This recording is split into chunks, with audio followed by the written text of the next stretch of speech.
ஒரு கிளாஸில் மொத்தமாக எத்தனை பேர் இருக்காங்கன்னா 51 பேர் இருக்காங்க. மொத்த மதிப்பு கொடுத்துட்டான். அப்போ என்னப்பா கொடுத்துட்டா டோட்டல் ரைட்டாப்பா. மொத்த எண்ணிக்கை 51 பேர் ரைட்டா. 51 பேர் கொண்ட வகுப்பில் மீனாவின் தரவரிசை 21 ரைட்டாப்பா.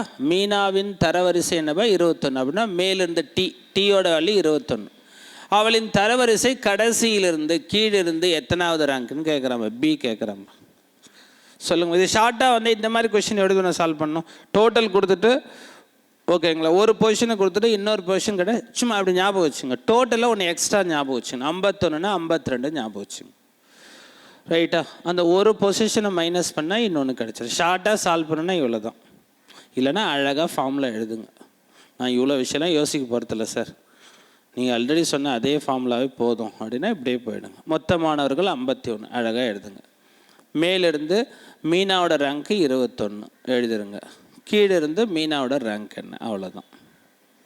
ஏன் 51 ஏன் 52 எடுத்தேன் இப்போ பாருங்கள். அந்த மைனஸ் ஒன்றுங்க போனால் என்ன ஆகிடும் +1. அதனால தான் சொன்னேன், வேறு ஒன்றும் இல்லை. டோட்டல் +1 அதுக்காக அப்படி சொன்னேன்.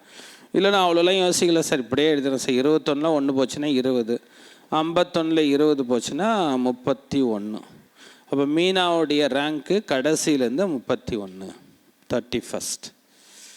அவ்வளோதான். ஒரே ஃபார்முலா போதுன்னா அப்படியே போயிடுங்க. சும்மா ஒரு ஐடியா ஞாபகம் வச்சுங்க. எதுக்கு எல்லாத்தையும் ஃபார்முலா எழுதிட்டு டோட்டல் கொடுத்தா ஒன்று எக்ஸ்ட்ரா ஞாபகம் வச்சுங்க. 51ன்னா 52, ஒரு பொசிஷனை மைனஸ் பண்ணால் இன்னொன்று கிடச்சிடும்.